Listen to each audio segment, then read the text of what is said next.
How much money will you be making?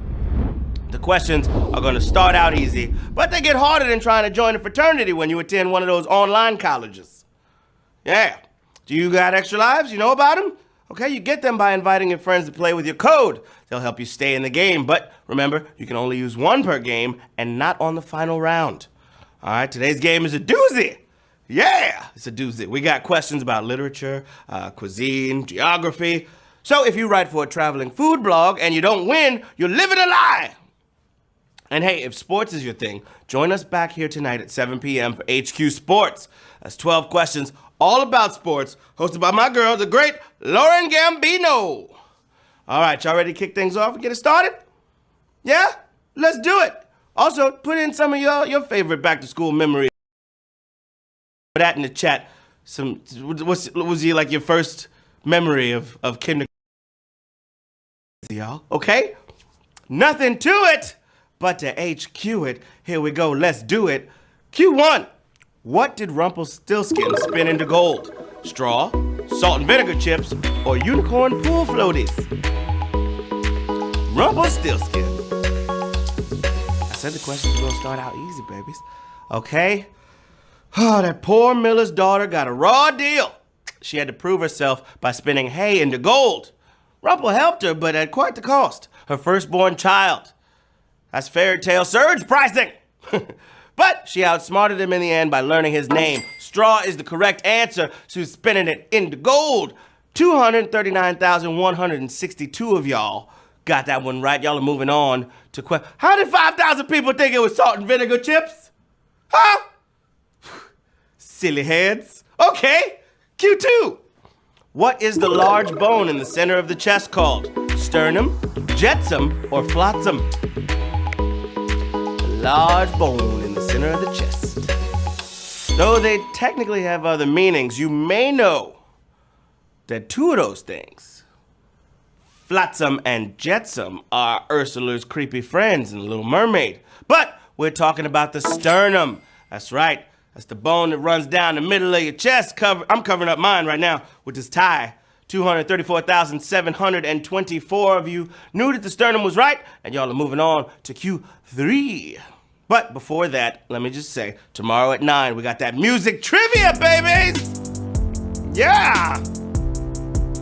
Hope you know your animated 80s music videos. That might come up tomorrow night at 9. Don't miss it. It's gonna be lit. Litty in the city. All right, here we go. Q3. A Long Island iced tea typically does not contain what? Tea, cola, or alcohol?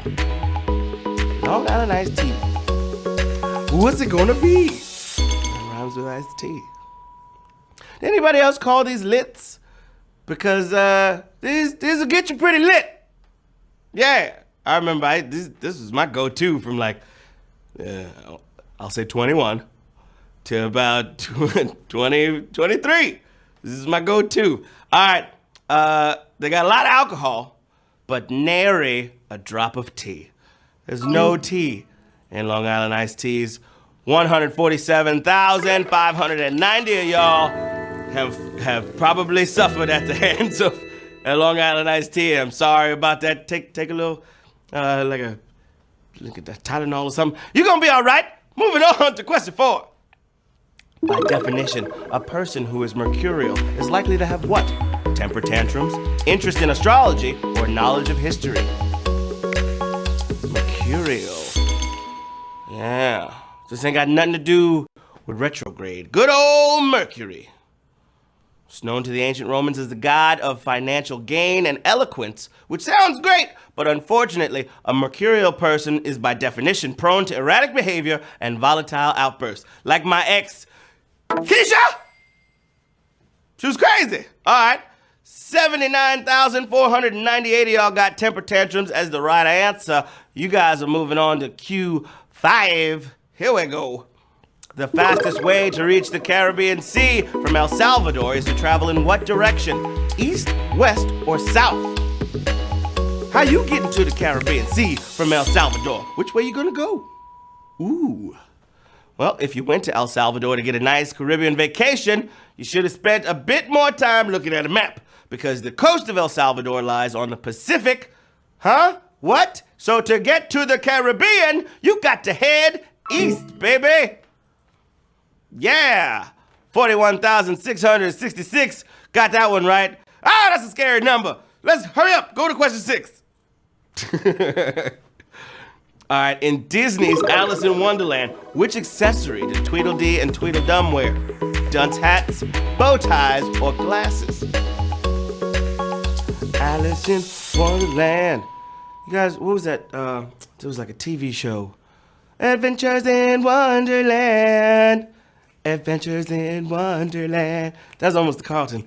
Every day is something new with music, rhyme, and a dance or two. Okay, I'm sorry. Even though dunce hats would make sense in the Disney film, these large adult sons of guns rocked hats with little flags on them. Where can I get one of those? Nice bow ties, though. Bow ties is the correct answer. Boom shakalaka, 27,937 of y'all knew that bow ties was right. That means you're going on to question 7. An unofficial court of law that does not follow actual laws is nicknamed for what type of animal? Marsupial, reptile, or bird? Who's it gonna be? I feel like I was swaying a lot just now. Okay, if you set up some kind of court that regularly jumped all over actual laws, what would you call it? Snake court? No, it's a kangaroo court. And kangaroos are marsupials. 19,912 of y'all knew that marsupials was kangaroos. Come on now. Shout out to the little wallaby running around in Austria. They're trying to find out how we got there, man. That's crazy. Look it up. There's a little we gotta save him. All right? It's time for Q8. Know you're feeling great. Winston Churchill once planned to use what historic item to entice the U.S. to enter World War II?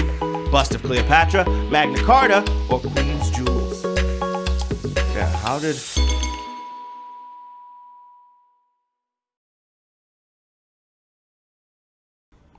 Okay, one of the original copies of the Magna Carta was already on tour in the U.S. in 1941. So Winston Churchill was like, hey, if you guys help out, you can just keep it. Yeah. Turns out, though, some other stuff happened to make the U.S. enter the war, though. You know what I'm saying? 11,008 of you knew that the Magna Carta was Winston Churchill's plan, so you go into question number 9. In the 1975 film, The Rocky Horror Picture Show, which character's lips mouthed the opening song? Janet Weiss, Magenta, or Dr. Frankenfurter?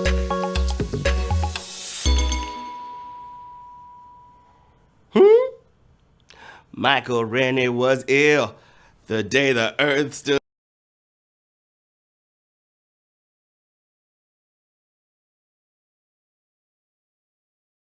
AKA Magenta.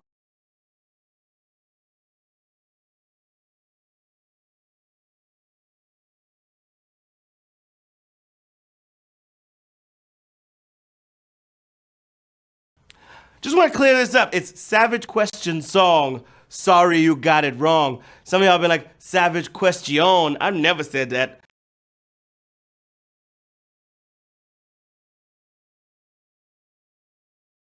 Oh. Which of these foods does the Taj Mahal specifically call out as forbidden? Pizza, hot dog, or toffee? If you are, you got the great fortune enough to visit the Taj Mahal, please take note of their numerous, oddly specific rules. You're not allowed to smoke, pollute, use cell phones, have tripods, or eat toffee. Can't eat no toffee at the Taj Mahal. That's another savage question. Oh yeah! Question twice. No, that wasn't nice. Savage question twice is the savage question twice. Yeah, 766 of y'all knew that toffee is forbidden at the Taj. We got 766 people going on to Q11. Let's get it. Here we go. The first commercial pedometer took its name from what? 10,000 steps? Device. pedometer get its name from, y'all? Come on. Around the time of the 1964 Tokyo Olympics, Japanese scientists unveiled the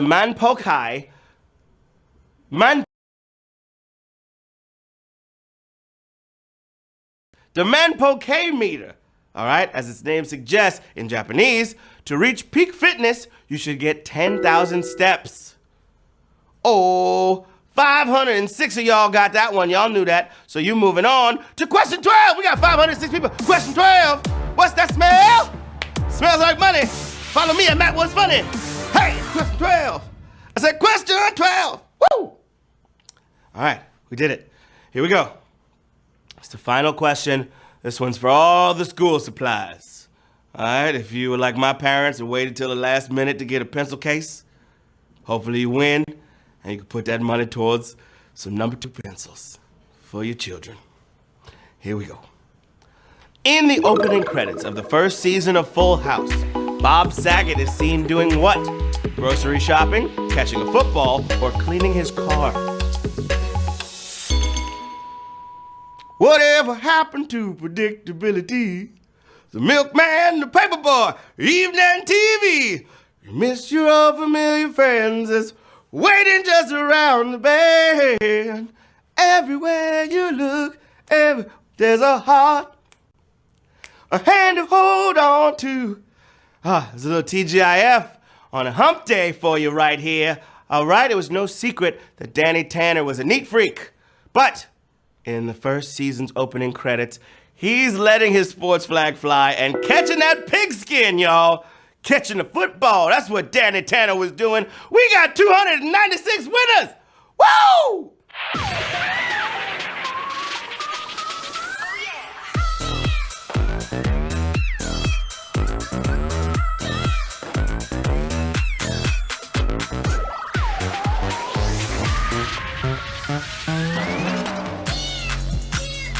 Woo! Yes! Congratulations to our winners. I was so worried. I didn't know if I got the Full House theme song mixed up with the Family Matters theme, because they sound a lot alike.